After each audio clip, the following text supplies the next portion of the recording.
Muy buenas tardes y bienvenidos a un nuevo programa de Argentina Histórica. Como siempre vamos a hablar de uno de los personajes de la historia argentina y en este caso vamos a hablar de uno de los personajes que más detractores ha conseguido a lo largo de toda la historia. Es uno de los personajes más controvertidos, uno de los principales contrincantes de José de San Martín. Con ustedes hoy, Carlos María de Alvear.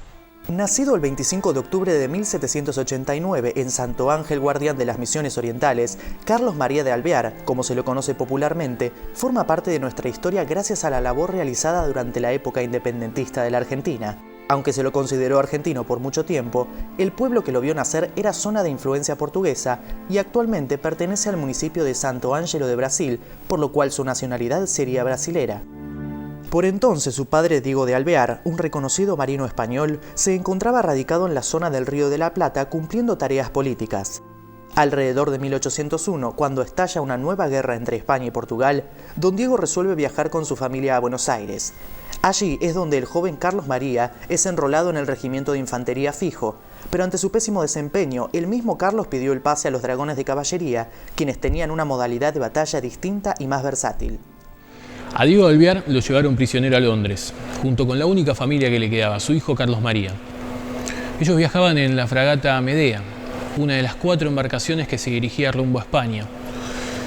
En el transcurso de viaje, piratas ingleses emboscaron a las embarcaciones y hundieron a la fragata Mercedes.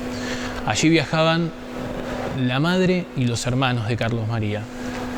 Luego de ser liberados en Gran Bretaña, fueron tratados con mucha consideración y amabilidad por el pueblo de allí, debido a que estos sentían cierta culpa por las circunstancias militares, digamos, un poco discutibles.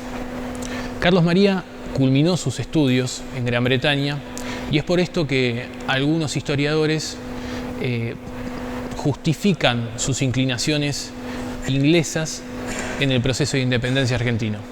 Entre 1806 y 1807, los Alvear viajaron finalmente a España donde gracias a su padre, el joven Carlos María sería nombrado cadete del Regimiento de Carabineros Reales, distinguiéndose durante la guerra contra la Francia napoleónica. En 1811, sus fuertes ideales independentistas y la necesidad de participar en la causa lo llevaron a la ciudad de Cádiz, donde formó parte de una rama de la Logia Secreta de Caballeros Racionales fundada por el venezolano Francisco de Miranda. Esta agrupación tenía como objetivo de juntar a los americanos que se encontraban en esa ciudad y financiar una operación de retorno a América para liberar a los distintos pueblos de los dominios del virreinato.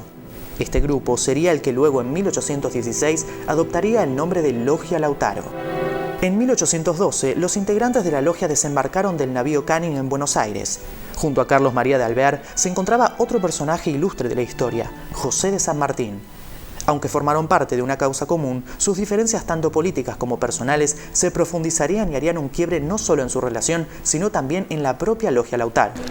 La competencia y rivalidad entre Alvear y San Martín fue tan dura que cuenta la leyenda que Alvear escribió unas memorias haciéndose pasar por José de San Martín. Estas se llamaron Primera parte de la vida de José de San Martín, en donde el autor se autoinculpaba de robos y crímenes. Pirata y asesino, y los soquetes de este pueblo jamás lo supieron. Dios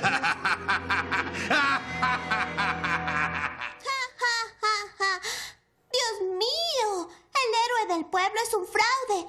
Alvear fue uno de los promotores del movimiento revolucionario que acabaron el 8 de octubre con el gobierno del primer triunvirato. Con el surgimiento del segundo triunvirato en 1813, fue nombrado presidente de la Asamblea General Constituyente. Si bien el segundo triunvirato tuvo inicios promisorios, con el tiempo aparecieron los problemas. El más importante, sin duda, era la vuelta al trono del rey Fernando VII de España, lo cual acrecentó las amenazas de una invasión realista. Desde ese momento, Alvear influyó por todos los medios posibles para que se reemplace el triunvirato por un poder ejecutivo unipersonal. Así fue como su tío, Gervasio Antonio de Posadas, fue designado como el primer director supremo de las Provincias Unidas del Río de la Plata, asegurando de alguna manera la carrera política de su sobrino. Debido a la falta de obediencia del Ejército del Norte, el 9 de enero de 1815, Posadas renunció a su cargo y designó en su reemplazo al general Carlos María de Alvear para que se cumpliera el resto de su mandato. La Revolución Americana no cesaba de acumular desastres y ante semejante panorama la única ayuda externa posible para los patriotas era la colaboración británica o portuguesa.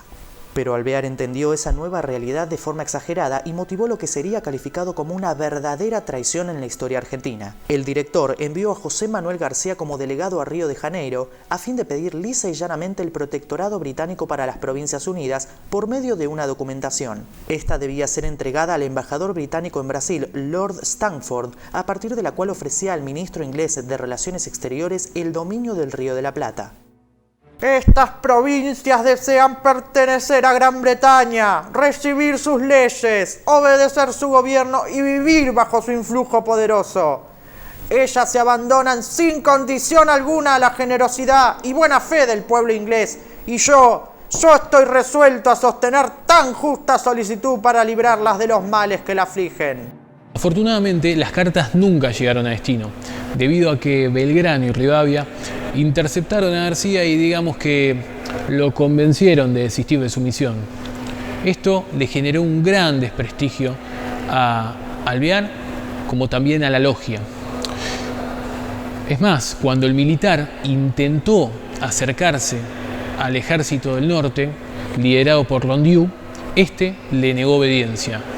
Y luego, cuando intentó acercar posiciones con Artigas, diciéndole que iba a reconocer la independencia de la banda oriental a cambio de que él retire sus tropas del litoral, tampoco las negociaciones llegaron a buen puerto.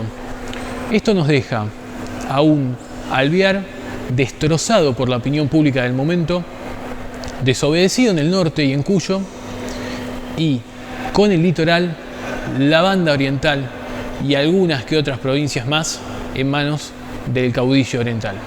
Alvear presentó su renuncia al cargo y el 15 de abril el Cabildo aceptó su dimisión, disolvió la Asamblea y se atribuyó funciones de gobierno. Carlos María de Alvear se alejó a Río de Janeiro en una fragata inglesa y en su reemplazo el general Rondó fue nombrado director supremo provisorio. En 1822 regresó a la Argentina luego de 7 años de exilio gracias a la denominada Ley del Olvido y a fines de 1823 fue enviado como ministro plenipotenciario ante el gobierno de los Estados Unidos. Antes de presentarse con el presidente James Monroe, Alvear viajó a Londres donde tuvo una importante entrevista con George Canning, secretario de Relaciones Exteriores de Inglaterra. Pocos días después de ese encuentro, el gabinete inglés decidió reconocer la independencia de las Provincias Unidas. Durante su gobierno, Bernardino Rivadavia dejó de lado sus diferencias con Alvear y lo convocó para participar en la guerra contra el Imperio del Brasil, logrando el triunfo más resonante de la campaña en la batalla de Ituzaingó en 1827. Con la llegada de Rosas al poder, Alvear estableció contacto con el presidente de la Confederación Perú-Boliviana para solicitar su ayuda para derrocarlo. Esta conspiración fue descubierta por Rosas, quien optó por deshacerse de Alvear efectivizando su nombramiento como embajador en Estados Unidos.